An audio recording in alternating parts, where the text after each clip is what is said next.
Pax Silica. Itong isa sa pinakamainit na isyung pinag-uusapan ngayon sa ating lipunan. Ano ba itong Pax Silica na ito? Paano ito makakaapekto sa ating mga buhay, sa kalikasan, at sa ating pandaigdigang pakikipagrelasyon sa ibang bansa? Ito po si Attorney Mike Operario. Pag-usapan po natin yan. Kamakailan bumulaga sa atin itong balita na umpisahan na dito sa Clark ang bagong pasilidad na sasakop sa libu-libong ektarya ng lupa na kung saan dito daw itatayo ang isang parang bagong Silicon Valley, a data center na gagawin dito sa Pilipinas. Ang Pax Silica ay isang consortium o pagsasama-sama ng ilang mga bansa. Kasama dyan ang Australia, ang Amerika, at ang Pilipinas. Sama na rin ang ibang Asian na neighbors natin kagaya ng Singapore.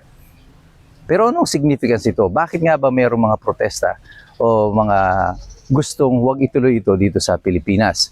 Ang dahilan po dyan ay environmental concerns. Number one, ang mga data centers po, kung makapansin niyo po sa ibang bansa, kagaya ng sa Amerika, marami po mga nagrereklamo na dyan dahil sa naging epekto nito sa kalidad ng tubig sa kanilang mga lugar.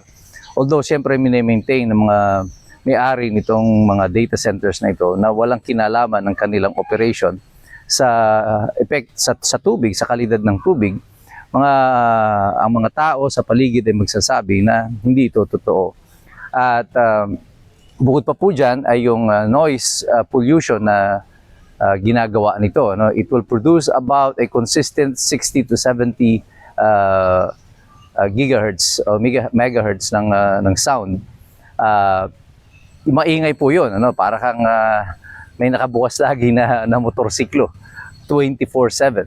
It will consume a lot of water, to millions of gallons of water, at hindi po dyan po pwede yung salt water, so it has to be fresh water. So ang gagamitin po dyan ay sa ibang bansa ginagamit po dyan is water extracted under the ground, pero dito sa atin sinasabi ng Clark, surface water daw ito. But that is surface water we don't have. Madalas nga tayong kinukulang ng tubig sa Tag-Araw. Pati nga yung mga irigasyon natin, di na nakukumpleto ang kanilang mga patubig kasi pag nagkaroon ng shortage ng tubig, sila ang unang sinasakripisyo. Ngayon, kung pagdating naman po sa kuryente, ay malaki rin po ang konsumo na guguguli ng kuryente dito sa mga data centers na ito. So that is also electricity that we do not have most of the time nga po, lalo na pag summer, ang ating mga grids is now on the yellow, or sometimes mga nagre-red alert pa nga at nawawalan na talaga ng supply because hindi nga po consistent at hindi maganda yung ating mga electricity facility. So ang pinag-uusapan po dito ngayon lagi is a contest between kaunlaran versus kalikasan. Sino nga ba ang mananaig? Well, lagi nilang sinasabi pag nagtayo ng mga data centers dito sa Pilipinas, mayroong kaunlarang dadating. Kanya din ang sinabi nila noon nang inimbitahan natin ang mga banyaga na mga supposedly mag-invest dito sa Pilipinas sa ngalan ng kaunlaran. Yun din ang sabi nila pagdating sa pagmimina na pinayagan natin sa pamamagitan ng pagpapasa ng mga batas ukol dito sa pagmimina sa Pilipinas. Kaunlaran pa rin. Laging kaunlaran. Ang tanong lang dyan ay kaunlaran para kanino? Sino nga ba ang tunay na umuunlad? At kapag po pinag-uusapan natin yung kaunlaran, dapat po dyan pinag-uusapan is cost and benefit. Hindi lang benefit. At what cost are we gaining itong kaunlaran na ito? Sa marami pong mga bayan na yun na kung saan nagtatayo ng mga industriya, marami ang magsasabi na it is costing us a lot in terms of environmental degradation. For example po sa amin sa Bataan, tinayuan ng maraming mga pasilidad, mga factory, mga depot, halos yung kabuuan ng coastline ng Bataan. And now the environment is suffering. Meron kaming mga sunod-sunod na tumatayo ng mga power plant doon sa aming lugar. But most of them are coal. At ngayon, in so many years, I'm 57 years old now, ngayon ko lamang po mga panahon na ito nararanasan na nagkakaroon kami ng air quality warning doon sa aming probinsya. Because nagkakaroon ng maraming mga dust particles sa aming kaulapan dahil nga po dito sa mga ah, mga coal factories na ito or coal power plants na ito doon sa aming lugar. And everywhere you go, kapag po may mga industrial na mga development na yan, it is always the environment that is suffering.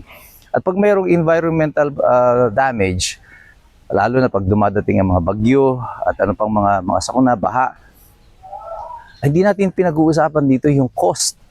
Yung cost of rehabilitation, recovery, rescue.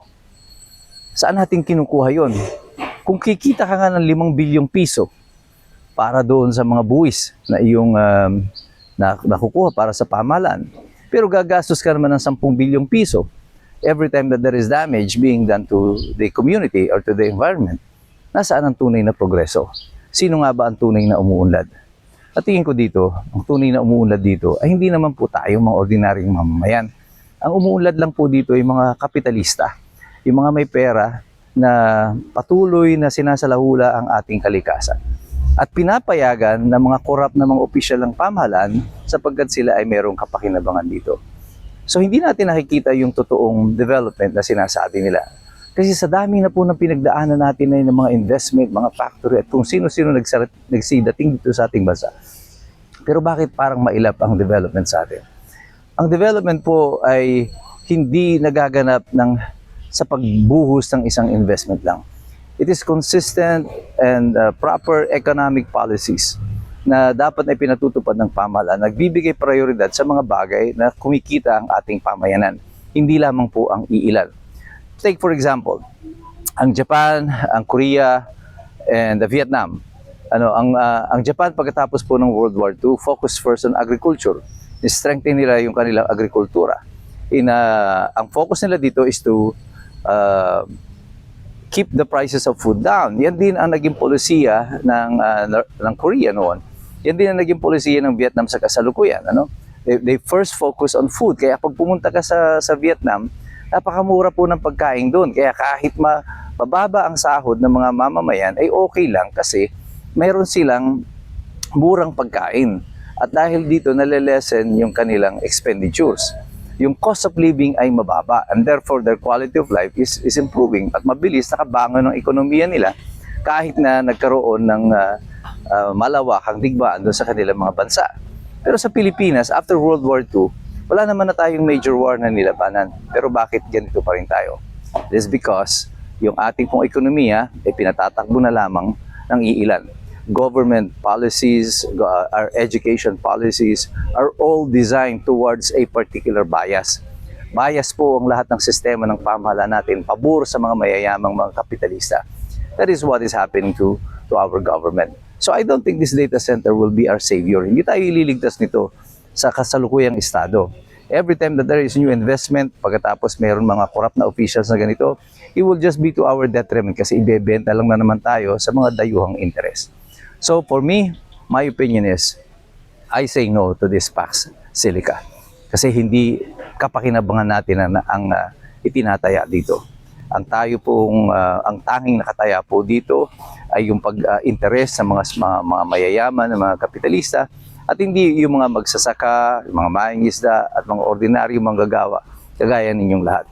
Ang mga iskombro, tingin ko walang pakikinabangan dito sa Pax Silica na ito. Makikinabang lang dito yung mga mayayaman na at saka yung mga magnanakaw sa pamahalaan. Ito po muli si Attorney Mike Operario. Patuloy po tayong magmasid, makialam, mag-aral sapagkat mahirap makialam ng taong walang alam. God bless you, God bless us all. Mabuhay ang Republika ng Pilipinas.